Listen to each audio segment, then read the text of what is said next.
Good evening, everyone. I'm Laura Ingraham. This is the Ingraham Angle from Washington tonight. As always, thanks for spending some time with us. 12 days to go. Can you believe it? Well, the race is still historically very tight, but two new and very big polls now show Trump leading nationally. The Wall Street Journal has him up by 2 points, 47 to 45, and a new CNBC poll also has him up by 2. Both are within the margin of error. But to capitalize on what they believe is a building wave, Trump is everywhere, hitting Nevada and Arizona today. When we win on November 5th, the migrant invasion ends and the restoration of our country begins. We're going to restore our country. And there's a new report of infighting among Kamala's staff after numerous underwhelming performances. And of course, it gets even worse for her. Kamala's CNN town hall was so bad, even the Washington Post panned it. Tonight, she's in Georgia, dragging out old Bruce Springsteen and Barack Obama to beg for votes. Which brings me to Kamala's just a riot. That's the focus of tonight's angle. More than 25 million Americans have already voted, and we knew that if things started to look kind of positive for Trump, the Harris hit squad would need an October surprise. But we didn't think it would be October 1943. Well, I guess Democrats' fear-mongering about abortion wasn't quite getting it done for them, so they dropped the F-bomb. Yeah, their closing argument is that the man with Jewish grandchildren, a Jewish daughter, who is a stalwart friend of Israel, is a closet fascist who invokes Hitler. Who knew Trump was such a talented actor? Today, we finally acknowledge the obvious, that Jerusalem is Israel's capital. The Jewish state has never had a better friend in the White House than your president, Donald J. Trump. That I can tell you. After 8 long years in which our alliance was undermined and neglected, I am happy to report that the United States-Israeli relationship is stronger now than ever before. Now, in fact, Trump was so pro-Israel as president, Pew Research even found that 42% of American Jews thought he favored Israel too much. So all of this is ludicrous, and it's so low that it almost doesn't even merit a serious response. I was thinking of it this way. If our generals can't recognize the difference between fascism under Hitler and the American populist movement under Trump, well, the Angle questions what is being taught in our military academies. Of course, this smear was carefully choreographed and timed. Step 1, the New York Times interview with John Kelly. Step 2, get Kelly to drop the F-bomb. Step 3, Anderson Cooper asked Kamala for her reaction. Do you think Donald Trump is a fascist? Yes, I do. Yes, I do. And I also believe that the people who know him best on this subject should be trusted. And step 4, the press poodles snap into action as instant validators with somber faces and dire warnings. Trump's fascism is the lead story every day. His cozying up to dictators, his obsession with Hitler that has now come out. I still see this as General Kelly and those other generals, they're still protecting America, right? This isn't about partisanship. The language, the actions of political rhetoric is 1930s Germany. We got to wake up. This is not hyperbole. This isn't entertainment value. Oh, wait, he just said it's like Germany, Hitler's Germany, but it's not hyperbole. Trump shot all of this down moments ago in an interview with our own Bill Maloogian. She did call me a fascist, and everyone knows that's not true.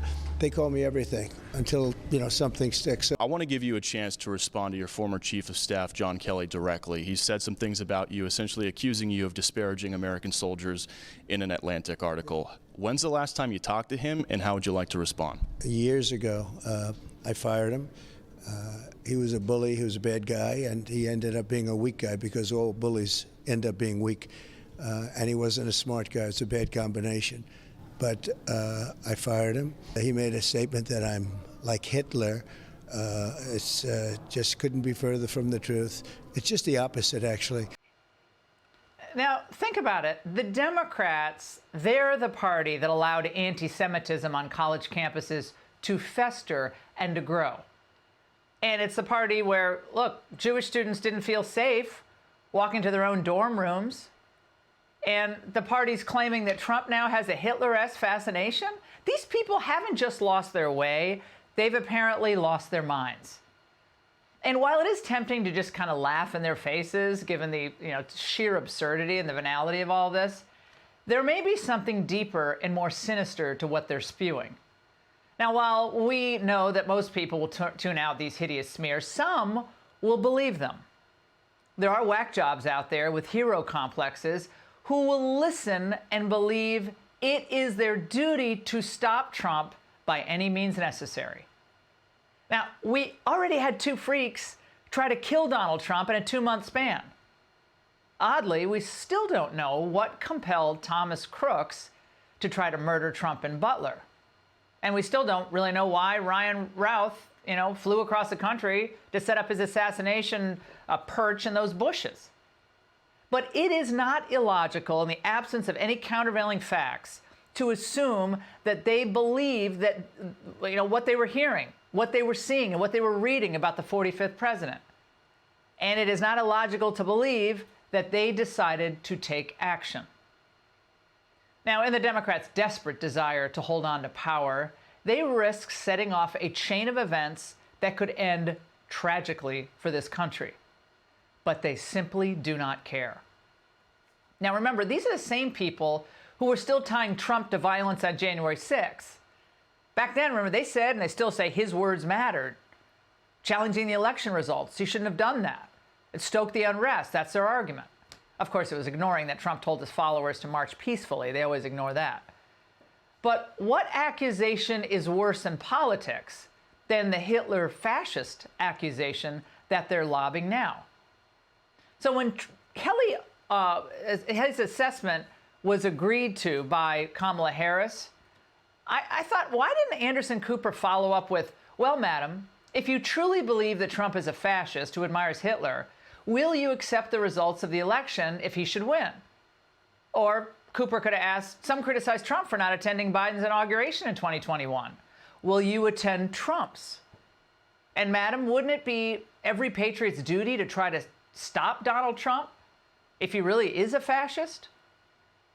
But CNN wouldn't ask any of those very logical questions because they don't really believe any of the things that they're saying. None of it. The truth is, they're all out of ideas. They're losing and they're flailing. Between Obama and Biden, they've been in charge, a total of 12 years? And they had a chance to fix Washington, to make life better for the working class, for minorities, for legal immigrants, but they didn't do any of that. And after all their time, all their media, all their celebrity, their Wall Street support, they decide to close out this election with fascism? A party confident about its platform, really confident about its nominee, should be able to proudly defend their record. But Democrats cannot. Rather than answer the concerns of the working people, focus on America's needs, they stayed on their twisted course, importing millions of migrants into our communities, spending billions in giveaways to special interests, crushing regulations on oil and gas, continuing massive trade deficits, the endless war in Ukraine, and pushing their trans agenda. And it has all been a colossal disaster for families, young people, and especially working class Americans. That's why so many say they're now voting for Trump. Trump's a businessman. A lot of black men want to be entrepreneurs. They can relate to Trump in the way they want to make money, they want to have a business, and Trump is really supporting business owners and just the everyday American. I don't see Kamala doing that. No wars. The economy was absolutely incredible. Everybody's making money. He wasn't a dictator then. Why should you be a dictator now? I think Trump is going to win. I just can't imagine anyone voting for Kamala. It's the truth. I can't. Well, the fact is, the smartest people from the old D.C. establishment cannot answer Trump on any of this. And they're really not interested in convincing anyone either. They want you to pipe down, be happy with whatever crumbs they decide to send you, and do as you're told. But understand this, when they denigrate and defame Trump, their words are really directed at the tens of millions of voters who support him, people just like you. Trump's just the current stand-in for the American people. And that's The Angle. Hey, Sean Hannity here. Hey, click here to subscribe to Fox News YouTube page and catch our hottest interviews and most compelling analysis. You will not get it anywhere else.